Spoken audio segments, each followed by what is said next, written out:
नर्मदे हर रामकृष्ण हरी। आज तारीख आहे 6/5/2024 सोमवार आहे। माँ नर्मदा मैयाचा कृपा आशीर्वाद घेऊन संत कवी महिपती महाराजांचे दर्शन घेऊन आलेलो आहे आणि आमच्याच नर्मदा कुटियामध्ये मैयाचा हा दरबार आहे आणि आम्ही अयोध्येसाठी आज निघालेलो आहे। इकडे इंद्रायणी माताही साक्षीला आहे। तर निघालेलो आहोत अयोध्येसाठी। आपण यावरती रोजचे रोज अपडेट टाकणार आहोत। अयोध्या दर्शन भाग 1-2 आम्ही अयोध्येला जाऊन घरी येईपर्यंत रोजचे रोज संध्याकाळी अपडेट पडत जातील। सर्वांनी आपल्या राघव नर्मदा परिक्रमा या यूट्यूब चॅनलवरती आपण बघू शकता। कारण हे जाण्याचं कारण म्हणजे राघवला इच्छा होती की पायी पायी अयोध्या यात्रा करायची, पण घडलं असं की जाणं शक्य नाही, वेळ फार कमी आहे आणि कमी वेळ असल्यामुळे आम्ही जाऊ शकत नाही, म्हणजे पायी जाऊ शकत नाही इच्छा असूनही। बरेच काही कामं पाठीमागे असतात, म्हणजे परमार्थिकच आहे। आपल्या संसारापेक्षा परमार्थालाच आम्ही जास्त विशेष महत्त्व देतो आणि आपल्याला रोज अयोध्येला जात असताना सगळे अपडेट तुम्हाला रोजच्या रोज देत राहणार आहे आणि इतरही तीर्थक्षेत्रांचं दर्शन काही माहिती भेटत जाईल, जेवढं शक्य होईल तेवढं कमी वेळामध्ये। मग काहींना असं वाटेल की मग आम्हालाही तीर्थयात्रेला जायचं होतं, महाराजांना सांगितलेलं होतं आम्हाला घेऊन जायचं, तुमच्याच सोबत जायचं असे खूप भाविक आहेत। खरं तसं आपण मेसेज टाकला होता, पण आता उन्हाळा तिकडे भयंकर आहे आणि त्या उन्हामध्ये सगळ्यांच्या हाय होण्यापेक्षा असं वाटलं की आपण जाऊन यावं, राघवला नेऊन आणूया, कारण त्याचा खूप हट्ट चाललेला आहे आणि त्याला सुट्टी आहे आता सध्या। तर सुट्टीमध्ये जाऊन आलं की म्हणजे मग पुढचे कामं नंतर आपण करूया। कारण आम्ही अयोध्येला जाऊन आलो की तुम्हाला सुद्धा आपल्या ठरलेल्या तारखेप्रमाणे घेऊन जाणार आहोत। थोडा पाऊस पडल्यानंतर वातावरण छान होईल, म्हणून काळजी नसावी। जे आपले राघव नर्मदा कृपांकित परिवाराला जोडलेले नर्मदा कृपांकित परिवारातील भाविक आहे, तुम्ही काळजी करू नका। तुम्हाला सगळ्यांनाच त्या ठिकाणी अयोध्या दर्शन, पण असं काही दर्शन करून आणणार अशी काही यात्रा ती होणार आहे। अत्यंत नियमबद्धता, शिस्तबद्धता आणि ती कशी करावी याची सगळी माहिती रोजच्या रोज त्यावेळेला तुम्हाला दिली जाणार आहे। आता आम्ही वैयक्तिकरित्या आमच्या बायकार जाऊन येत आहोत, 3 जण चाललेलो आहोत। तर आजचा प्रवास जवळजवळ आता सकाळचे वाजलेले आहेत 9:45। 9:45ला आम्ही श्री क्षेत्र ताहराबाद माँ नर्मदा कुटियामधून आम्ही प्रस्थान करत आहोत।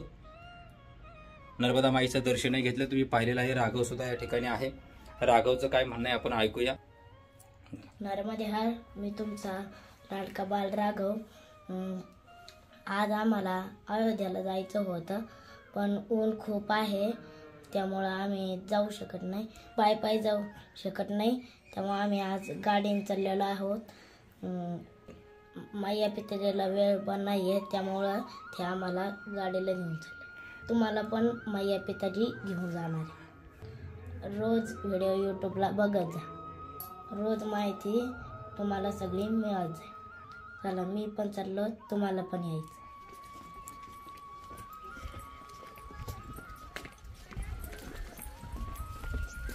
तर गाडीनं आमचं आता हे प्रस्थान होतंय। हे आमचा माँ नर्मदा कुटिया, आपल्या इथला आश्रमाचा हा परिसर आहे।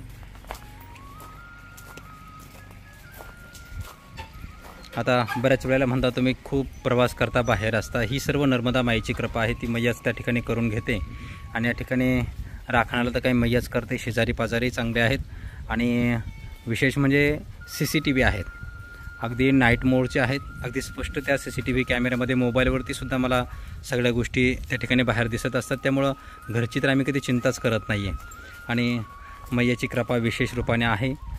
आणि आणखी बऱ्याच काही गोष्टी आहेत आपल्या यूट्यूब चॅनलवरती, खूप काही गोष्टी पाहायला भेटणार आहेत। रोजच्या रोज अपडेट आपण बघत राहा। नर्मदे हर, नर्मदे हर, नर्मदे हर।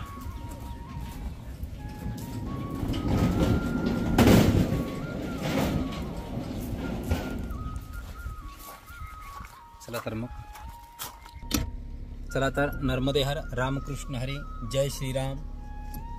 प्रवासाला आमचा प्रारंभ होत आहे। अयोध्या दर्शन। नर्मदे हर, नर्मदे हर, नर्मदे हर।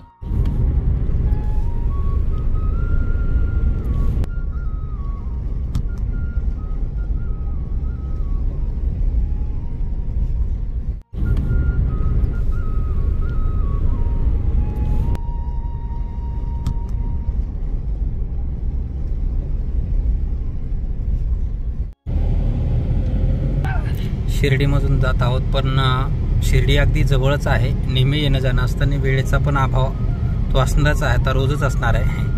त्यामुळे शिर्डीमध्ये तर न थांबता आम्ही पुढे निघतोय. साईबाबांचं दर्शन इथूनच घेतोय, रोडवरनच. कारण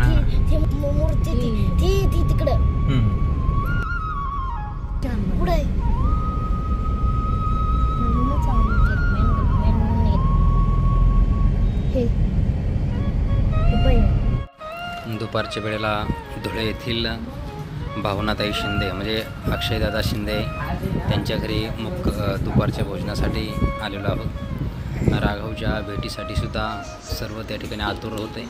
भोजन झाल्यानंतर आनंदामध्ये या ठिकाणी राघव त्या ठिकाणी आनंद लुटतो. या ठिकाणी थोडीशी विश्रांती आम्ही घेतली आणि राघवने खूप त्या ठिकाणी एन्जॉय केलेला आहे. नंतर जाताना राघवच्या मैयांचा आणि राघवचाही सन्मान त्या ठिकाणी करण्यात आला.